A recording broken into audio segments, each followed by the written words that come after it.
And as we keep the show going, we want to turn to really one of the crucially important issues in this country. And that's, of course, what everyone's talking about, the rise of authoritarian rule under the Trump administration, but the deep roots of that and how it connects to many of the struggles we've seen around policing over the past several decades. So we are super, super honored to be joined for this conversation by Alec Karakatsanis, who's a civil rights attorney, the founder of the Civil Rights Corps, but most importantly for today, the author of the newly released book, Copaganda, How Police and the Media Manipulate Our News. Very excited about this text. Alec, thanks so much for being with us.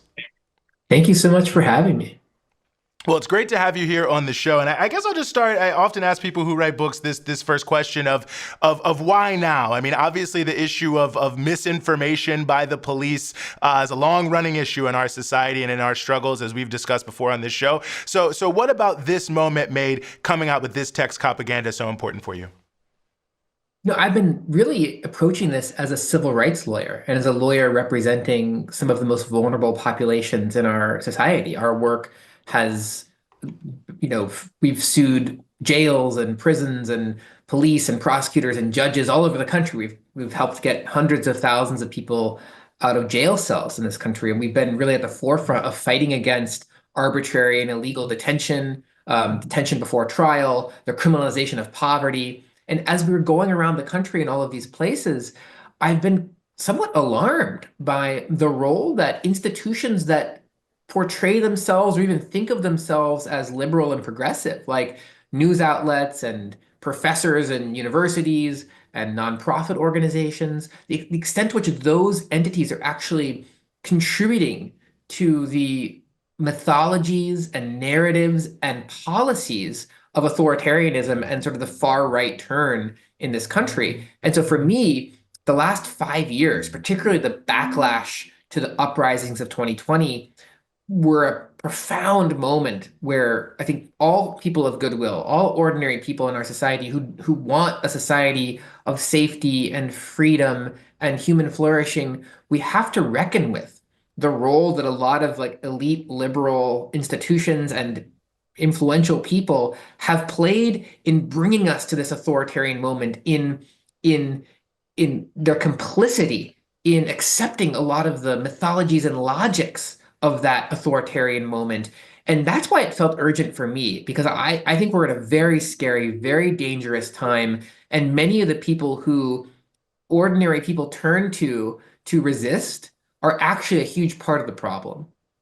This is such a good point, and I'm glad you raised it. I hate to just single out one outlet, so you could talk about many more than this. But I think about the New York Times, for instance, I think one of the most widely read newspapers, but has been very much on the crime beat, so to speak, over the past couple years. And certainly in New York City, as a resident of New York City, not currently, but for the past 5 years or so, it played a very big role in shaping people's perceptions that there was like a wave of criminality sweeping the city, and it could only actually be responded to by increasing the number of police officers, which, are big assumptions in and of themselves, but coming from the New York Times, you think, why would I question this? Absolutely. And that's one of the most important features of this is when it comes from like the New York Post or the right-wing police union or the Manhattan Institute or the Republican Party, people are primed to be skeptical about it, right? It's kind of like how the New York Times reports on statements by the Russian government or something like that, right? There's a certain skepticism. But when this thing is being peddled by people who portray themselves as neutral or objective or even progressive and liberal, then people's sort of filters are sort of clogged by this sort of blurriness where they become a little bit less skeptical, a little bit less able to see clearly the incentives and the bias. And so it's been enormously damaging to have the New York Times really leading the charge in many respects on what is akin to climate science denial, right? So they have been pushing a narrative that there's rising crime at a time when crime in this country, violent crime and property crime, are at like at least 40 or 50 in probably even 60-year lows, okay? We don't have great data over the course of history, but it's clear that current reported crime rates are extraordinarily low in this country. The second thing that they're doing, which is even worse, is they are going against all of the empirical evidence to suggest that the solution to all these fears that they've been ginning up is more authoritarian sort of repression, more investment in police prosecution and prisons as the solution to make us safer. So, this is like climate science denial because all of the available scientific evidence shows that the things that actually cause people to hurt each other, the things that actually cause harm in our society, are deeper structural features of our society, like how unequal it is, access to healthcare, access to housing, the ability to get treatment, the levels of alienation in our society, the lack of investment in places for kids to play and to have fun, and music and theater and dance, and all of these investments that are actually shown to reduce the extent to which people harm each other. Also, big things like toxic masculinity and environmental pollution. The exposure of children to lead is highly correlated with future violent crime. So like there's all of these big structural features of our society, and the levels of violence in a society have almost nothing to do with the policies of police, prosecutors, or judges or prisons.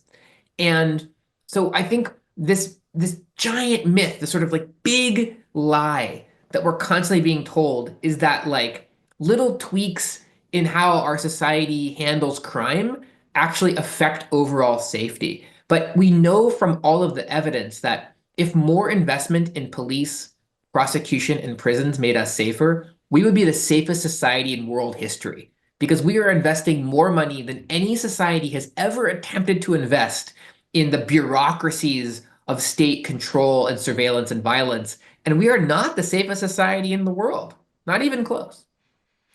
It's astonishing when you lay it out like that. And it makes me wonder, I mean, I'm sure there's a lot of different factors here, but, the fact that you isolate the police and the media in terms of how this Copaganda is working, I mean, it reminds me of something when I used to be an anti-police brutality organizer in D.C. Our biggest problem was almost always the Washington Post reporter who would report on these issues around policing would also be the person that reported on like crime, as well. So there was always this kind of privileging aspect where we always felt like we were not taken as seriously as the police or whoever it may be. And I know some of this is also just your preconceived notions, manufacturing consent and what Chomsky put out for us for many years. But how much of this is sort of direct, that the relationship between these two entities, like the reporters are in fact privileging certain sources and certain individuals as the ones with knowledge?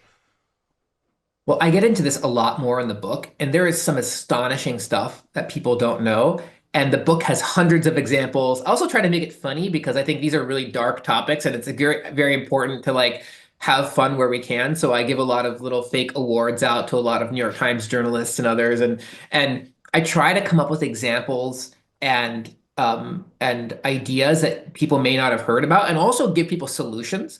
But I think like the thing that astonished me was digging just a little bit into how much money police are spending behind the scenes to influence every single thing that you consume. It's not just, a lot of people know about the budgets that police and police consultants. By the way, it's not just police. There's a huge consulting industry surrounding the police that consults on every single TV show you've ever seen, music shows, even YouTube shows where they talk about this stuff. It's not just the show Cops. It's not just Law and Order. It's sort of everything that you consume that has a police officer in it. Somebody's consulting on that and shaping how that's portrayed. But in the news, a lot of people don't really appreciate. I've been talking to, dozens and dozens and dozens of news anchors and producers and editors, and the stuff they've told me is astonishing. So they face a lot of pressure every single day to fill their newspaper and to fill their nightly newscast at 6 p.m. and 6:30 p.m. and 7 p.m. and 10 p.m. They need content.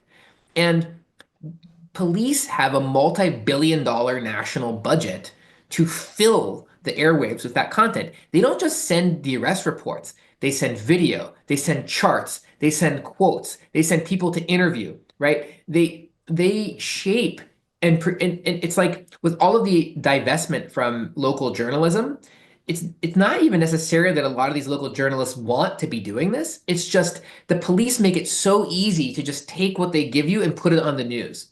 As opposed to think, for example, about teachers' unions or nurses or the people that are testing the water your children are drinking or the soil that your children are playing with, or workplace safety violations, or the people that are like monitoring the horrific living conditions that landlords are subjecting tenants to, none of those people have a budget to tell you about all of the ways in which those powerful groups are harming your safety. And so the point I'm getting at is you can have a situation in this country where 100,000 human beings are killed every year because of air pollution alone. I'm not even getting into the hundreds of thousands of water pollution violations. Most of this stuff is crime. They are literally violating criminal law. And yet, on the local news every night, you're not seeing every single night, the story of this company polluting toxic fumes and all the children that are dying, right? This is 5 times the number of people that die from all homicide combined. It's never showing up on the local news. And why? Because the bureaucrats and the officials who investigate those things don't have the public relations budgets that the police have. And I think a story I tell in the book is when the Chicago police killed Laquan McDonald. At that moment that they covered that up, they had only 4 public relations employees, which is still a lot. They had 4 people whose full-time job was to try to make the Chicago police look good in the media. Today, as I'm talking to you, years after the murder of Laquan McDonald, they have over 50. They have over 50 full-time people in the Chicago Police Department alone dedicated to, I'm not even getting into the NYPD, which is probably about double of the budget of the Chicago Police Department when you add it all up. And again, this is all stuff that we know publicly. There's a lot of stuff going on that we don't even know publicly.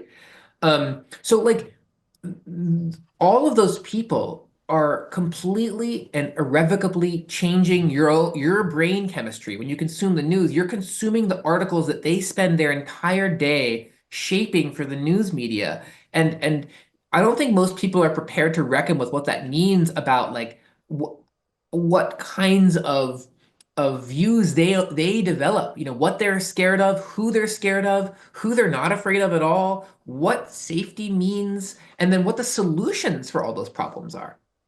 No, I think that's critically important. And before we let you go, I mean, I just want to speak to this issue of, now, some of us have maybe known some of this for a long time, but because of what's happening with the Trump administration, a lot of people coming out, waking up, looking to push forward. I mean, what are some of the things that you think that this book people should take away from this book in terms of how the concept of, let's say, quote unquote, resistance, to use a buzzword, is conceived of? I'll say, I mean, there's a lot to say about this, and it's a very important moment. And I also want to say, my whole goal here is to just facilitate these conversations and get these ideas out there. So, like, I don't make any money from the book. All of the royalties are donated to an amazing charity that works with unhoused people to fight against police surveillance. We also have money so that any teacher who wants to assign any part of the book to their students in high school, college, law school, grad school, and anyone in prison can have a free copy of the book. So this is about getting the ideas out there. So, if you're listening to this, like, get a copy of the book, share it with people that you know. Like, this is really about trying to improve the way in which we think collectively and more critically. And I think that's the main takeaway of the book for me is there are a lot of institutions like news outlets, universities, nonprofits that do a really good job of pretending to care about these issues, that do a really good job of portraying themselves as neutral and objective, but that either intentionally, and I think the case of the New York Times, a lot of what's happening at the highest levels there is quite intentional, but even unintentionally, a lot of the reporters there and a lot of the reporters that I talk to all around the country who've approached me, aren't doing a lot of the stuff intentionally, but there's so much that even they have to learn about the ways in which their reporting furthers and accepts and validates a lot of far right like mythologies about who is dangerous and what threats there are to our safety and what the evidence shows about what kinds of things a society can do to create lower levels of violence.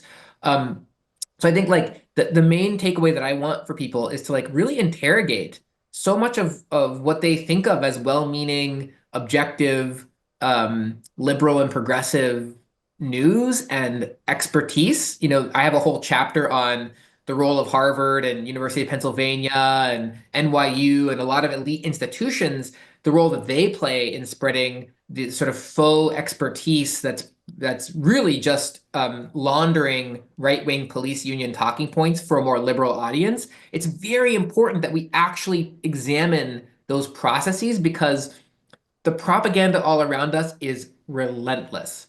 And if we're not careful, all of us are very susceptible to it. So we need to start being able to identify it. Well, the book is Copaganda: How Police and the Media Manipulate Our News. I couldn't recommend it any higher. Alec, thank you so much for joining us, talking about the book, talking about all these issues, and we'll be talking to you soon, I'm sure. Thank you so much.